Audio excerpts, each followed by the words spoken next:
ഹരേ കൃഷ്ണ. എല്ലാ ഭഗവത് ഭക്തർക്കും വിനീത പ്രണാമം. എല്ലാവർക്കും രാധേശ്യാമിലേക്ക് ഹൃദ്യമായ സ്വാഗതം.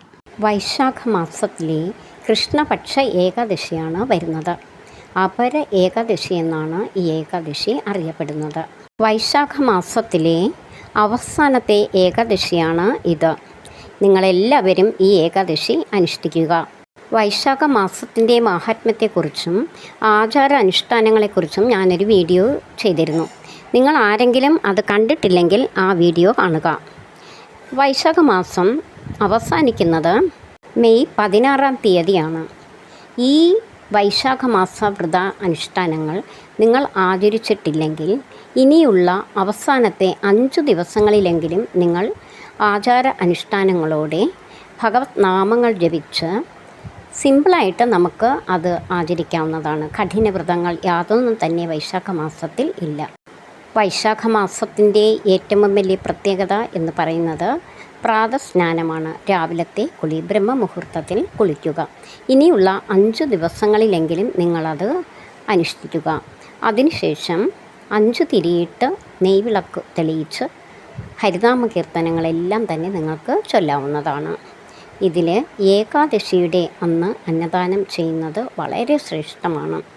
ഈ വൈശാഖ മാസത്തിലെ ഏകാദശി ആയതുകൊണ്ട് തന്നെ അന്നത്തെ ഏതൊരു സൽപ്രവർത്തിക്കും 100 ഇരട്ടി ഫലം ലഭിക്കുന്നതാണ്. കോടി പുണ്യമാണ് വൈശാഖ മാസത്തിൽ നമ്മൾ ചെയ്യുന്ന ഓരോ പ്രവൃത്തിക്കും നമുക്ക് ലഭിക്കുന്നത്.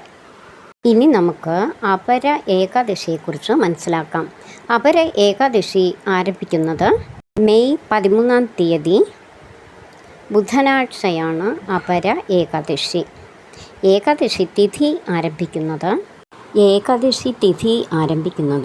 മെയ് 12-ാം തീയതി ഉച്ച കഴിഞ്ഞ് 2:52 ആരംഭിച്ച് 13-ാം തീയതി, അതായത് ഏകാദശി ദിവസം ഉച്ചയ്ക്ക് 1:30 അവസാനിക്കുന്നു.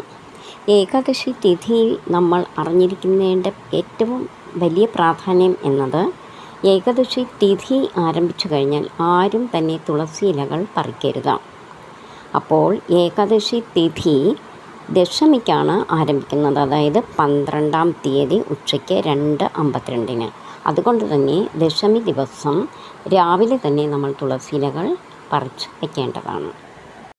ഹരിവാസര സമയം ആരംഭിക്കുന്നത് 13-ാം തീയതി രാവിലെ 7:44 അന്നേ ദിവസം സന്ധ്യയ്ക്ക് 6:52 മധ്യയാണ്.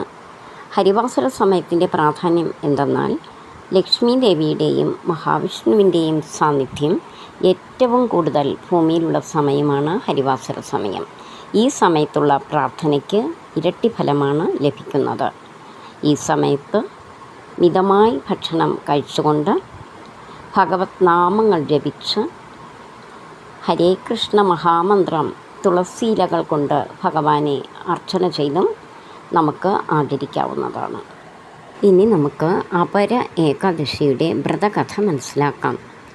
ഭഗവാൻ ശ്രീകൃഷ്ണൻ യുധിഷ്ഠിരന് പറഞ്ഞു കൊടുക്കുന്നതായിട്ടാണ് പുരാണങ്ങളിൽ കാണുന്നത്. വളരെ പണ്ട് മഹിദ്വാജ് എന്നൊരു രാജാവ് ഉണ്ടായിരുന്നു. അദ്ദേഹം ദാനശീലനും ധർമ്മിഷ്ഠനും സത്യസന്ധനും പ്രജാതൽപരനുമായിരുന്നു. എന്നാൽ അദ്ദേഹത്തിന് ദുരാഗ്രഹിയും അഹങ്കാരിയും ദുഷ്ടനുമായ ഒരു അനുജനുണ്ടായിരുന്നു. അദ്ദേഹത്തിൻ്റെ പേര് വജ്രധ്വജ് എന്നായിരുന്നു.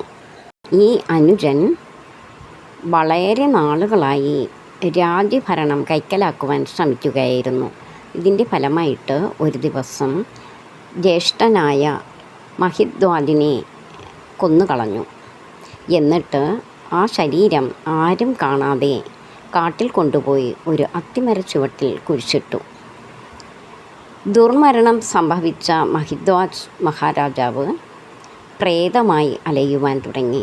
കാരണം ദുർമരണം സംഭവിക്കുകയും അതോടൊപ്പം തന്നെ മരണാനന്തര കർമ്മങ്ങൾ യാതൊന്നും ചെയ്യാത്തതിനാലും അദ്ദേഹത്തിന് ഇങ്ങനെ ഒരു ഗതി വന്നു. ഈ പ്രേതം അതുവഴി പോകുന്ന ആളുകളെയെല്ലാം ഉപദ്രവിക്കുവാൻ തുടങ്ങി.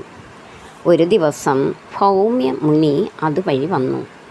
അദ്ദേഹത്തിൻ്റെ ത്രികാലജ്ഞാനത്താൽ മുനി മഹിദ്വാജ് രാജാവിൻ്റെ പ്രേതത്തെക്കുറിച്ച് മനസ്സിലാക്കി. അദ്ദേഹം മഹിദ്വാജിനോട് സംസാരിച്ചു. മഹിദ്വാജ് എന്ന പ്രേതം വളരെയധികം ദുഃഖത്തോടെ തന്നെ രക്ഷിക്കണം എന്ന് അപേക്ഷിച്ചു. ഭൗമമുനി അപര ഏകാദശിയെക്കുറിച്ചും അതിൻ്റെ വ്രതമാഹാത്മ്യത്തെക്കുറിച്ചും ഈ പ്രേതത്തിനോട് പറഞ്ഞു.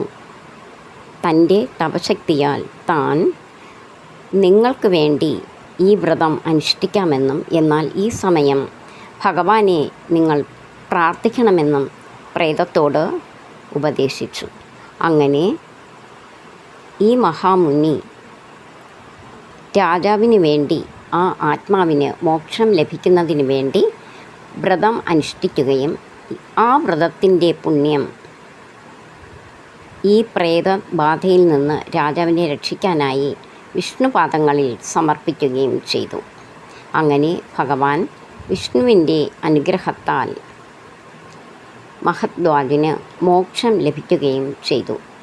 ഇതാണ് അപര ഏകാദശിയുടെ വ്രതകഥ. ഈ വ്രതകഥ ഏകാദശിക്ക് കേൾക്കുകയും അല്ലെങ്കിൽ ആർക്കെങ്കിലും പറഞ്ഞു കൊടുക്കുകയോ ചെയ്യുന്നത് വളരെ ശ്രേഷ്ഠമാണ്. അതുപോലെ തന്നെ പാരണ വിടുന്നതിന് തൊട്ട് മുൻപ് ഈ കഥ കേട്ടുകൊണ്ട് നമ്മുടെ പാപങ്ങളും ഇതുപോലെ നശിച്ച് നമുക്ക് എല്ലാവിധ ഐശ്വര്യങ്ങളും തരണമെന്ന് ഭഗവാനോട് പ്രാർത്ഥിക്കാവുന്നതാണ്. ഇനി ഈ അപര ഏകാദശിയുടെ മാഹാത്മ്യം നോക്കാം. ഈ വ്രതം കൃത്യനിഷ്ഠയോടെ അനുഷ്ഠിച്ചാൽ ഏറെ ശ്രേഷ്ഠമാണ്. നാം അറിയാതെ ചെയ്തു പോയ എല്ലാ പാപങ്ങളും നശിക്കുന്നതാണ്. പാപങ്ങൾ എന്ന് പറഞ്ഞാൽ ബ്രഹ്മഹത്യ, അതായത് ബ്രാഹ്മണരെ കൊല്ലുന്നത്, ഗോഹത്യ, ഗോക്കളെ കൊല്ലുന്നത്, അങ്ങനെ നമ്മൾ അറിഞ്ഞോ അറിയാതെയോ ചെയ്യുന്ന എല്ലാ പാപങ്ങളും നശിച്ച് നമുക്ക് മോക്ഷം ലഭിക്കുന്നതാണ് ഈ അപര ഏകാദശി വ്രതം നോറ്റാൽ.